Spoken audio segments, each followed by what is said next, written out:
What's going on, folks? Welcome to Got Your Back NHL edition. Lebrun, Rishaug, and MJ. Yes, Mike Johnson, right from between the benches during that mayhem last night in the Leafs game to our Got Your Back podcast this morning. Looking forward to breaking down that one with Johnny, among other things. A reminder that Got Your Back NHL is brought to you by our great friends at Kuma Outdoor Gear, our title sponsor. They've got a wide range of gear to fit all your outdoor needs, from tents and sleeping bags, travel games and pet products and drinkware. And of course, we talk about it every week, that amazing switchback heated chair, the world's first heated chair powered by Bluetooth technology. It's got an insulated cup holder on one side and a wine glass holder on the other. Conversation over, best chair ever. Kuma Gear is available across North America. Go to kumaoutdoorgear.com. As we say hello to Mike Johnson and Pierre Lebrun. The Florida Panthers, Johnny, have been involved in some interesting hockey over the last few days, and you, my friend, stuffed right into the middle of last night's game against the Toronto Maple Leafs. And just give us for those that didn't see, a quick rundown of what the heck happened in that shootout. So I've never seen anything like it before. And first off, we'll say the call was right. They got to the right call, but Evan Rodriguez going for Florida, shot to win. So he makes a move, Beanpot stops up, tries to slide it under Lowell's pad, goes in, he gives the big fist pump. They're celebrating 2-1 win, really good game, physical game. They're bolting out of there. Like, you know what it's like you're on the road, you get the big win. Let's get in the room. We're out of here. The benches, the spirit, the coaches filed down in the room. And all of a sudden, the referees are taking a quick look. And the rules very clearly state you can't put in a rebound on a penalty shot. Now, a rebound only needs to be this big. Like, it just has to hit the equipment, come back towards the player, and then have him hit it again. A double touch. Like we all seen Pierre Lebrun chip the ball in golf. It's like a double hit. It's like that. Right. Like you get it twice in a row quickly. So sometimes a triple. Yeah, that's right. Could be me. But that's what it ended up being. It was a very clear look. It bounced off the pad briefly, and by 2 inches, Rodriguez then stuffed it underneath. So now they make the ruling. Again, Toronto, the lower bowl is empty. Everyone stormed out of there in disgust. Leafs, they're brutal. They're all trying to rush back in. You have Joseph Wall, who made a beeline for the dressing room. He probably had some gear off. He had to get dressed, come back out there. The Panthers had to come back on the bench, reset everything, and then the Leafs go with Noah Gregor, of all people, scoring a goal, and then Nick Cousins hitting the crossbar. The Leafs win the game. A minute after, Florida was in the dressing room celebrating having won the game. I don't remember seeing a game-winning goal reversed that way, but it was the right call. It caught people off guard. It was actually fun. Leafs, Panthers, I don't care. It was just like, I'm for Team Chaos always, and that felt very Team Chaos. Yeah, Panthers look dangerous, by the way. I mean, it's amazing to me, completely off topic, that they survived those top 4 injuries to Ekblad and Montour. Now here they come again. They could win the cup. That's how good they are. I didn't like that call in the shootout. Like, the shootout's already a joke anyway, so I guess let's just keep going with it. But I get it by the rule, but this is why the shootout can never come into the playoffs. Like, that's just so ridiculous, that entire scene last night. By the way, Paul Maurice's post-game scrum I just watched online before we came on. Another classic from Paul Maurice when he got asked about all this. Woo! A couple of F-bombs and some tongue-in-cheek, and yeah. Coach was a little sour back there, but the players were good. Players handled it better than the coach. You ever see two-touch penalty? Have not seen that, especially that fast. No, you know what I do think it's important that they have rules. Sure you do. It's important that we have them. What about the thing that's going on? Because there's no other way to do that, right? Because if he rips it off the guy and it goes off his shin pad and it goes in, is that a goal? That happens so fast. So it wasn't. Yeah, it's important we have rules. Just go with that, Steve. I'll just say this. Yeah, he was gold. He's always gold, especially when he comes through Canada. But Pierre, he shot in a rebound. It's not a joke. Like, If it was 6 inches, if it was a foot, like how big of a rebound could you put in? How many shots are you going to get on a penalty shot? It's got to be the right call. I know, but the shootout already to me is just like I would eliminate the shootout, so it's hard for me to get like in the weeds on this. Like, we're into this is like trying to talk to Pierre about the All-Star game, the shootout Correct. stuff. Like he just checks out. Logic doesn't matter. The NHL announced this week we've expanded the Toronto All-Star weekend to an extra day. Wow, the world's most boring event now has another day. That is great. Oh, boy. How am I going to skip an event that's in my town is what I want to know. I have to be creative in my efforts to somehow not cover All-Star Weekend when it's literally blocks away from my house. Pierre, it's like the 3 or 4 days a year we get to hang out and spend together, because I generally get to do the All-Star game, and I always look forward to seeing you, bud. And I just feel like you're not happy to be around me. I haven't gone in 5 years, so you're so you've been able to get out of it. Yeah. Well, we'll take note. If you can get out of the All-Star game with it being in your own town, that's going to be some quiet quitting on a different level, bud. That's impressive. Leave it to me.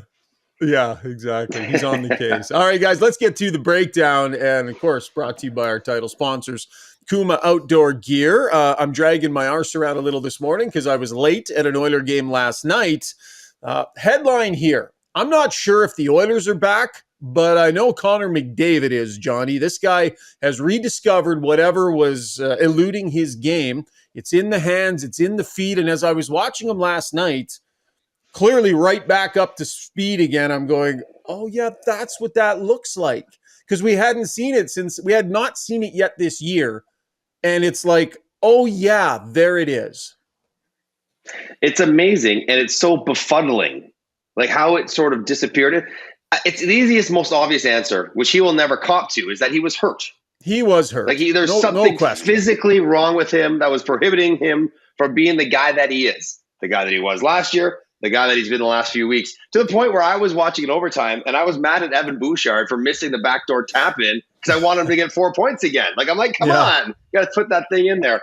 But, yeah, I mean, it's amazing to think where he was 4 games ago in the scoring list, whatever it was, 75th, way down there. And now after 12 points in 3 games, which, no joke, good players, Shoggy, would get 12 points in 2 months. Yeah. In 2 months. He did it in 5 days. And he's just flying through people. And for everyone who said, yeah, but it was Anaheim. Anaheim's not very good. And yeah, I was on the power play and watched it. Well, this was Vegas. They're supposed to be pretty good. They're supposed to be able to defend pretty well. And he was flying around. They had no real answer for them. So it's amazing to think that physically, yes, but Pierre, even the best player in the world, you wonder if there's like some element of confidence in how he feels about his game, the results he's getting, the way the team's going. And now that the team's winning and he's producing, he just feels better about himself, even though he's already the greatest player in the world. And I don't know if everything's right in Edmonton, but they're certainly back on track. And we saw Calgary get right back in the playoff chase. Edmonton's on their way there as well. But yeah, McDavid, when he's playing like this, your reminder, like there's not much you can do with him. Well, the crazy thing is the Oilers are 5 points out of a playoff spot this morning. So for a team that didn't win for a month, that's nuts. It just shows you again. I told you guys this a couple of weeks ago. The bottom end of that Western playoff bracket is not what we're used to. But anyway, you asked me about Connor McDavid's confidence. Obviously, I haven't had a chance to see the Oilers yet in person, so I haven't asked him. But I can tell you this: I'll never forget once. Remember years ago when Sidney Crosby was at the Apex, honestly blowing everyone away in the Art Ross, and he had this weird October once where people freaked out. He just couldn't put the puck in the net, couldn't get points, and everyone's like, what's wrong with Sid? And I remember sitting down with him at the team hotel in Toronto and doing an interview with him, and he was like, yeah, I lost my confidence right now. And I just remember going, you're the best player in the world. Like, how could that happen? And obviously we know the rest of the story. He got out of it and became the most dominant player in the league again. But you know, everyone has their confidence a bit hit at times. And I don't know if he said it exactly that way, but something having to do with confidence. And I remember thinking, okay, well, if that can happen to him, it can happen to everyone. I'm sure. I bet you it did happen with Connor McDavid for a while. especially when you pile on, Leon and I have to carry this team and this is weighing on us and this is a disaster and we just had our coach fired. Mm-hmm. That certainly would make it worse. But they look back on track right now. Yeah, and Leon Draisaitl talked about confidence too, admitted that, of course, they're subject to the same thing that your average player would be when it's not there. You struggle a little bit. But although Evander Kane, I said to Evander Kane post-game last night, because he's piling in the goals right now, I said, where's your confidence at? And he looked at me and goes, where it usually is. which I thought was pretty funny. Standing there in just this super bright, unreal purple suit that was like, whoa, he came walking into the locker room for postgame last night, and where it usually is. I thought that was a pretty baller moment from Evander Kane. So there is some confidence and some swagger that's re-injected back into that Oiler room. Signs, though, that this is real, Johnny, because the last time they won 3 in a row, guess what they did? Went on the road and lost 3 in a row, and they were right back in the muck, and the pressure was right back on. But when you look at the number of things that have turned around, right, their penalty kill has been on fire, spectacular the last 4 games, and really, since Mark Stewart took over when Chris Knobloch came in, you got to give him a lot of credit. The power play has tightened up, and we're not hearing constantly about individual mistakes that are killing them, Johnny. Like, these were some sicknesses in their game, and a lot of them have been healed, that leads you to believe maybe this is for real? Listen, the Oilers were an attractive pick to go deep in the playoffs by some of us earlier this year, right? Me too. Everyone here. For a reason. They are a good team when they play well. It was shocking to see how poorly they went with the results. But even when they're getting the results, remind ourselves that the process stats for the Oilers were actually quite strong, even though they were losing all those games. So some of that is righting itself, but some of it's confidence. But you're right. The big miss, which was killing the Edmonton Oilers, the big mistake, the bad pinch, they gave up a 3-on-1, a turnover in the wrong place, they gave up a 2-on-1, that kind of stuff they've really limited in their game, which gives them a chance to just play normally and allow their good roster to win games for them. Obviously, when Leon and Connor are going, it's a different animal altogether. It just really feeds the way that entire team feels about themselves. And the goaltending has gotten a bit better. Still question marks there a little bit. But like last night's game, sure, it ended up 4-4, I think, and then into overtime. But the Oilers, with a lead in the third period, completely controlled play. Even though they gave up a 2-goal lead, it's not like they were in their own end.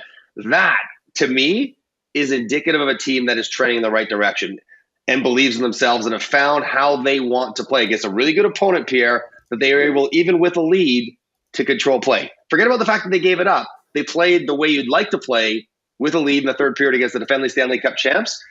Yeah, I think there are a lot of elements to their game that would tell you this looks promising and sustainable. And again, the two teams as of this morning that they're chasing for the playoff spot or spots, the last two, I don't have standings in front of me, I believe, is Nashville and Arizona. And Arizona's on the rise after all these years, and a retooling Nashville team that is gritty, but 5 points out of those teams. We mentioned the Cup champs. I think we'd be remiss if we didn't have a quick comment there. We had Bruce Cassidy on last week, Ryan, and I wrote a piece about it too for The Athletic Monday. They've done a really good job coming out of the gates and fighting the hangover. But again, they came back, got a point last night, got a point in Calgary. They've now only won 4 of their last 12 games. I just checked before we came on air. So now some they've been shut out a bunch too. Yeah, some overtime points in there, but I believe they got 4 wins, 3 overtime losses, and 5 losses. So 4, 5, and 3 in those 4 games. So it's not, but it feels. Kelly McCrimmon, I remember about a month ago, said, yeah, we're off to a great start, but, it may be that we hit a flat spot at some point. I think they're hitting that flat spot, which is that's just being human beings after not having a summer, right? So I think they'll be fine, and they're a great team, but it's a little harder right now for them. Johnny, thought on Vegas? Well, I think the teams that stormed out of the gates, Vegas, Boston, both are very good.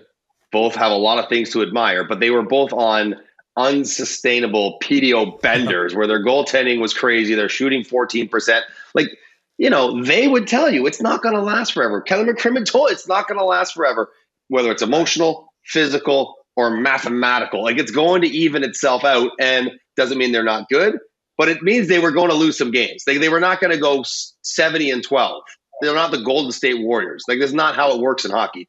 So I think a lot of it is just the ebbs and the flows. A lot of it is probably emotional and human with regards to their long playoff run. They will be fine when they get back to it. But yeah, like, this is how it goes. And maybe the Oilers hit their skid before they hit a good one, right? And it felt way worse than it actually was. And it's sort of regressing to a more normal place, which is better. Vegas probably not quite as good as they were, regressing to a more normal place, Pierre, where they're good, but they're not the greatest team in the history of the league. And the team that very few people are really talking about, that arguably now, if you include the last few weeks, like the entire year, that's been the most consistent is the LA Kings. I mean, the LA Kings just win every night. Look out. They just win every night, and it's like, they're no one talk about the Kings. Vegas are the Cup champs, and the Oilers are struggling. Shh, Kings are just doing their thing over there. They look good. I mean, tell you, and I'm seeing 19 games on their schedule that they've played so far. Vancouver and Vegas are at 23 each, I'm seeing. So Vegas or Los Angeles with a 763. That's why you go by points percentage. Yeah, the Kings are first in the division. Yeah. They're playing unreal right now. Okay, guys, let's get to the Chicago stuff. Not going to dignify the mess on social media through this process with any sort of discussion about that. Let's push forward to Kyle Davidson and his press conference. Pierre, there seemed a dissatisfaction about the lack of detail that was presented, as though because of their history here in the Kyle Beach scenario, that the Hawks somehow owed the hockey world more specifics and more details. Could not disagree more. It would seem to me that the Blackhawks are doing what they can to say what they can, take the right actions internally. And, at each step of the way here, Kyle Davidson is presenting like they're taking this extremely seriously. They don't owe the hockey world a ton of detail at this point. I'm sure there are lawyers involved here. Yeah. That's basically what we think is going on. And again, I have people coming out to me in hockey rinks saying, what's the real story? Got to be really careful. Obviously there are things that we're hearing. We're asking questions. We're trying to get things confirmed. There are things that still have to play out here. And can I just say that people should not be joking around with this stuff? Like, just, the Hawks can't share everything right now because some of these things I think still have to play out. You could tell the emotion in Kyle Davidson at his presser, how much this is taking a toll on him. I did ask Bill Daly, the NHL deputy commissioner, I said, well, is the league going to get involved now and have an investigation or look into it? Or does the league consider it still a team matter? And his response was that the Blackhawks have been very transparent in this about all the relevant circumstances, end of quote. So the league so far is okay with the way the Hawks have handled it, which is, not insignificant as far as a comment, I think, from Bill Daly. But I understand why people are second guessing the Blackhawks because of Kyle Beach and everything that happened. That's human nature, same organization. But from what we can piece together so far, I think the Hawks have seemingly responded pretty swiftly here. Once they found out what they found out. And again, I just want to be careful that, people are speculating all kinds of things. The other thing we should point out, and I think CJ pointed this out on Insider Trading, is that the NHLPA is also reviewing the matter, and Corey Perry, they have 60 days to file a grievance if they want, because his contract's being terminated. But yeah, this is not a joking matter, right? There's something that's transpired here, and I think it's just tough in today's world. People run with things, and it was a pretty ugly couple of days on social media. Yeah, I'll just say this, guys, and without, until they want to confirm the details, I don't know exactly what happened, but they've shed enough light. I know everybody wants answers and criticizes Chicago. You could have, stopped all this speculation by saying more. They can't say more for a variety of reasons. Most importantly, there's somebody else involved in this situation. that is not Corey Perry. And that person deserves the respect, the privacy, and the legal right to not maybe have everything that's happened been put in public. I think what Chicago has done, and I understand, they deserve no benefit of the doubt given their track record. It feels to me like they're doing everything in their power this time to support the other person in this situation, not the player, even at the expense of the player, at the expense of their players and their team and the brand and innuendo and all that stuff, because they're trying to do what's right by the other person. That other person, whatever happened there, doesn't want that story out there, doesn't want to have to deal with the fallout of this. And they have to respect that and try to support that person, not just the player. Supporting the player and the team is what got them in trouble last time. And I think they're going smartly the other way. So don't forget that there's someone else here besides Corey Perry that deserves attention and care in this conversation.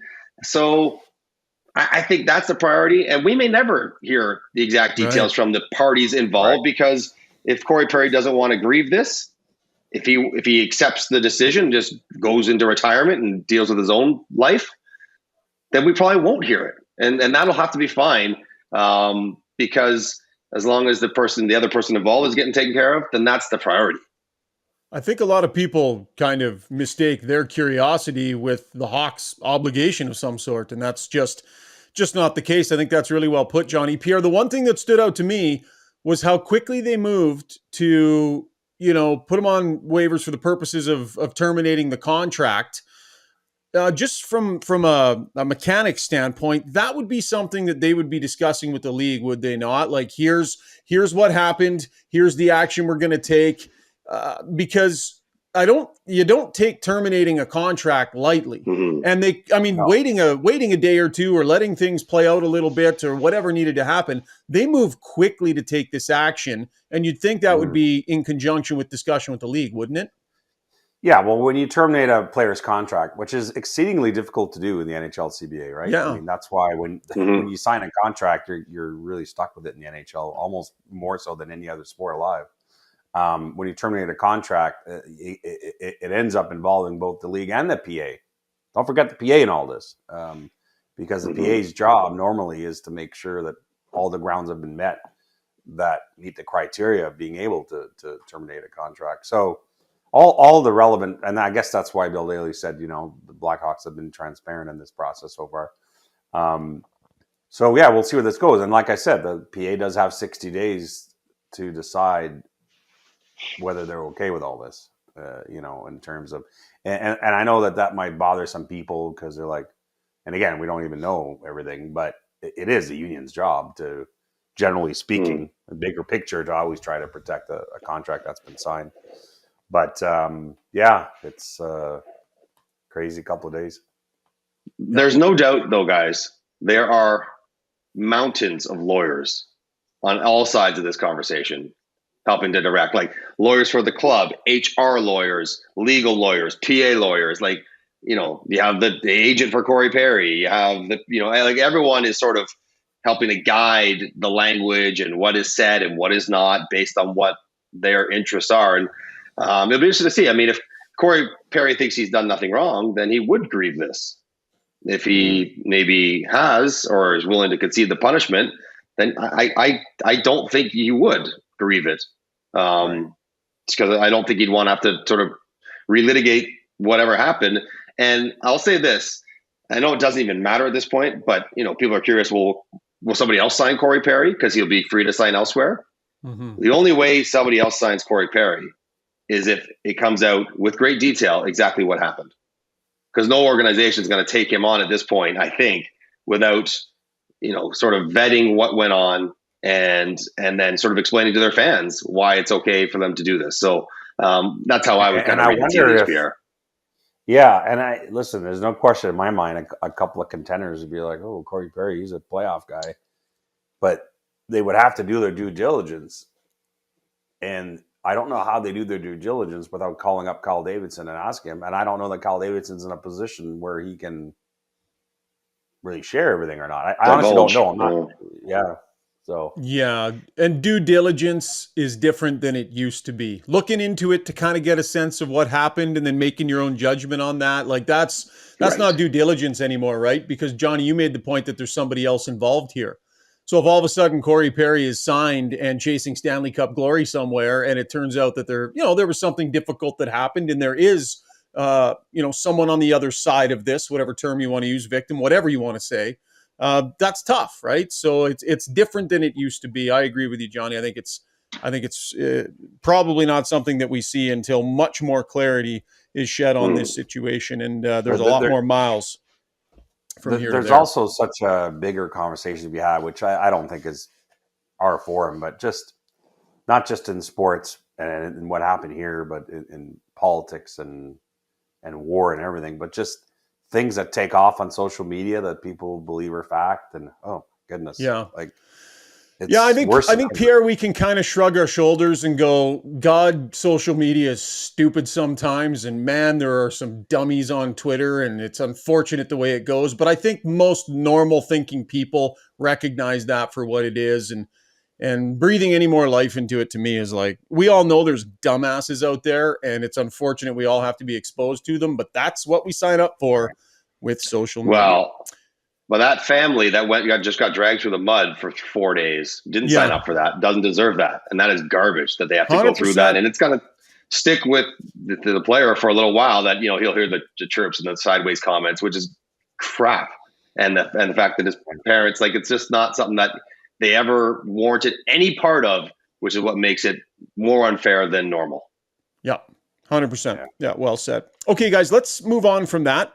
We are now, Johnny, I don't know if you knew this or not, buddy. We're at the 3/4 pole of the NHL season. Look at you. Look at you. Who says I can't learn? You see one little comment out of the side of my mouth, and boom, you do a little research and you come back stronger.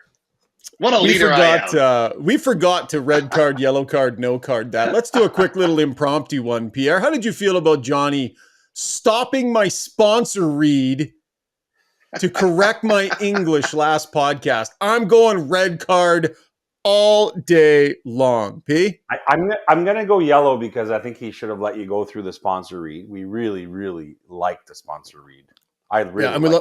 Kuma, right? Look, yes, but he was right to correct you, because it's actually one of the things that annoys me too. I have a few of you guys know, because I put them out on Twitter all the time. But that's one of them. Annoying everyone. The quarter pole thing is. I like it. You know what, Shoggy? I'm going to say no card, because Kuma deserves to have a grammatically correct read while we're promoting their amazing products. They don't want to be lumped in with this grade 2 level quarter pole nonsense. Okay, they are a professional company. We treat them as such. For example, here's a few other. Let's just keep going. Here's a few other. Okay, here we go. Let's. Good idea. They are not locker rooms in the NHL. That's an Americanism from other sports. They are dressing rooms. If the game is 0-0 after the first period, the game is not scoreless, because there is a score. The score is 0-0. Oh, boy. Okay, continue. Well, the locker room dressing room says who? Says who? What about says who? Since when does Canada get NHL sweater or jersey? I mean, I don't know. Yeah, sweater or jersey. These are. I think these annoys me. The league too picky. Here's another one that annoys me. The league several years ago also went to box score on its website for the forever and ever. Those were called summaries, game summaries. Now they're box scores. The box score is from other sports. Sorry. Wow. Wow. Yeah, we got some work to do to earn listeners back now, guys. So let's finish strong here, because is there anybody out there still? By the way, the one that is the conversation ender, because it's the one that has to change the most.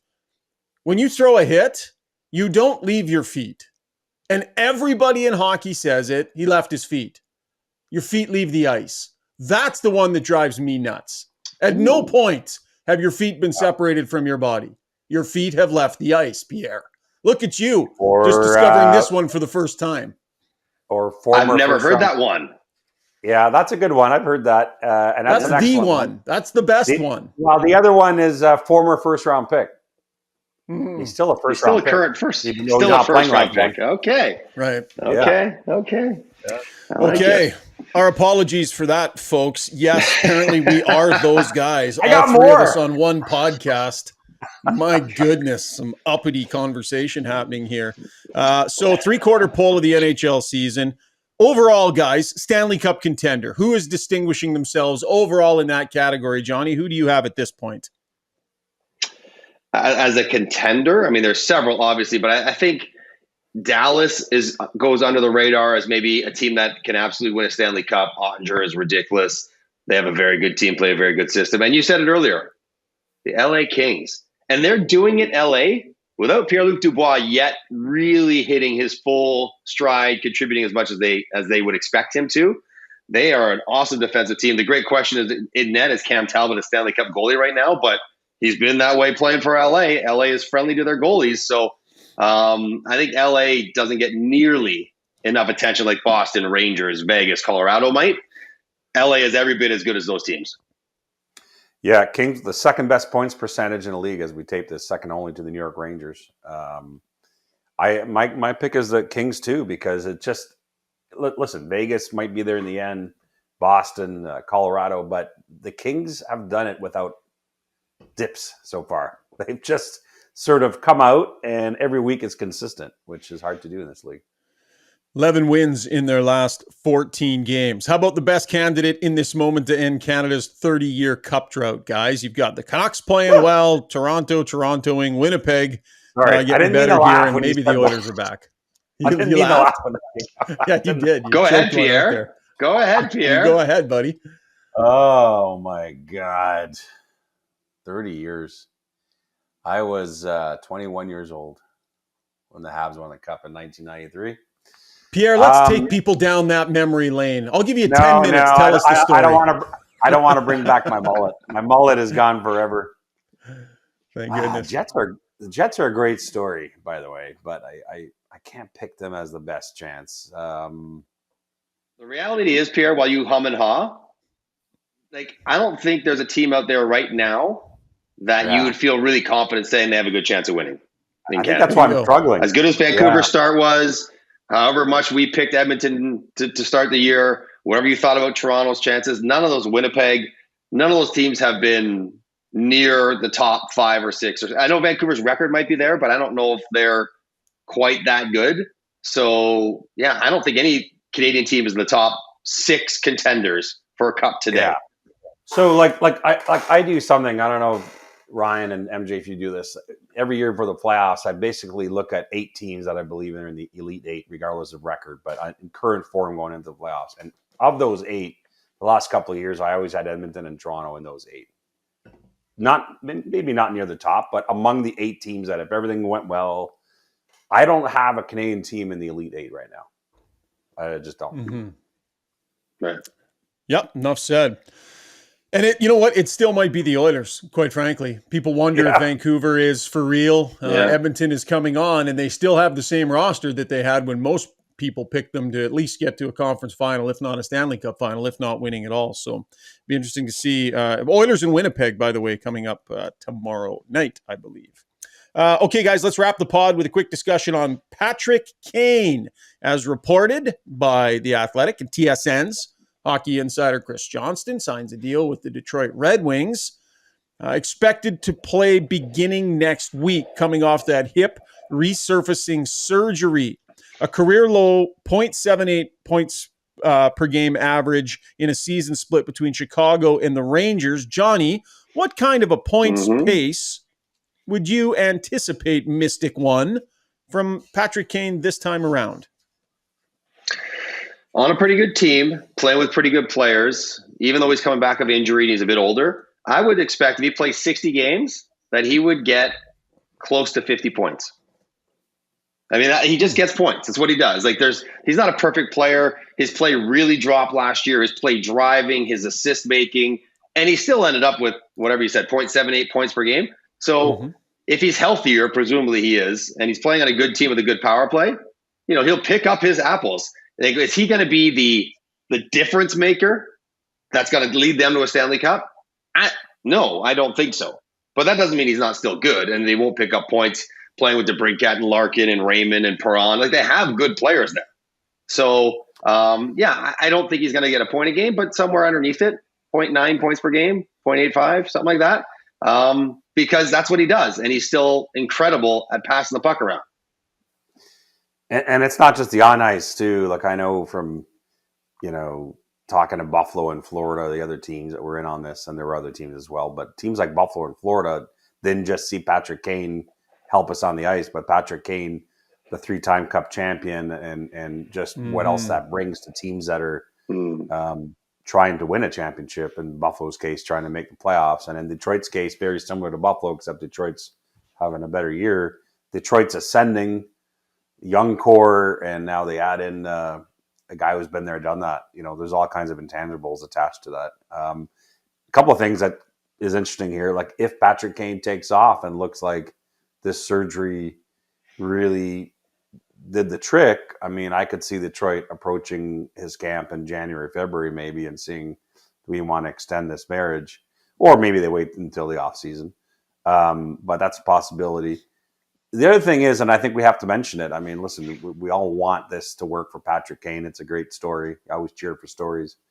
But, Nick Backstrom's probably never playing again.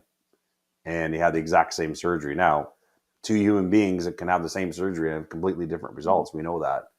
But it is a rare surgery, the hip resurfacing. And so I think you have to point that out. Let's see how Kane reacts compared to Nicholas Backstrom did. Well, what if it does go well, but it goes the wrong way for the Red Wings?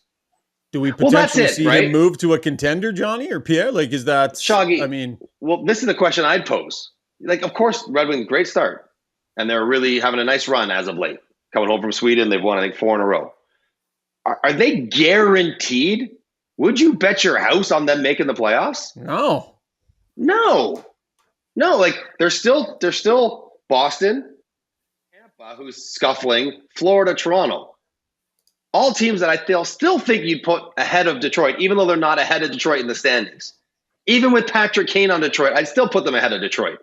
Now, it may not end up that way, but it just, and on some level, it's an aggressive move, to your point, Ryan, that they may find themselves nip and tuck to make the playoffs at trade deadline time. Like, this is not like a slam dunk going to the first place team in the league where there's no chance that they could ever fall out of it, Pierre. So in that sense, it's a bit of a leap of faith to go to that team at this time. Right. Which might put even more onus come January, because you can't sign another deal till January to actually extend him if you're Detroit, to remove that entire trade deadline narrative. I don't know. We'll see. Like, if you extend him, then he's no longer a trade chip, right? I mean, he's the only guys that we talk about mostly before March 8th are guys on expiring deals. But that's a good point. And certainly it's kind of crazy, because if you look at the wild card race already in the East compared to the wild card race in the West, it's night and day in terms of point totals so far. Crazy. Pierre, you thought it was tough figuring out where Patrick Kane was going to sign. You wait till you're trying to figure out where he's going to get traded to. That will be some serious insider digging. I didn't think it would. In the end, I mean, Detroit, Buffalo, and the Florida were the teams we mentioned the most. So that's where he ended up. It would have been actually a lot more exciting had he signed with the team that we had never mentioned. Out of the blue, right? And he signs with Colorado. Yeah. Never mentioned them. Yeah. I like how it kept you guys spinning in circles, though. But in the end, our team got it. So nice job by Chris Johnson on that story. Great job today, guys. Awesome podcast. Much appreciated. And look forward to chatting again next week, boys. All right, Shoggy. Thanks for waking up early. You don't look tired at all. Yeah, I know. He never went to bed. Like, I look jaundiced. Is it just me? Am I yellow? And like, I have normal colored lights pointed at me and I am yellow for some reason. So that's on you, Johnny. I'm going back to bed. You might want to get some blood work done. I don't know, have some vitamin D or whatever you need to get, because I'm getting a little bit concerned. Yeah, no question. All right, great job, guys. Thank you so much for your downloads and your subscriptions. We appreciate it. If you get a chance, go drop us a review over on iTunes. We'd love to hear what you think of the podcast. We'll chat next week, folks. And by the way, huge thanks again to our title sponsors, Kuma Outdoor Gear. Have a great finish to your week. Talk again soon. Cheers.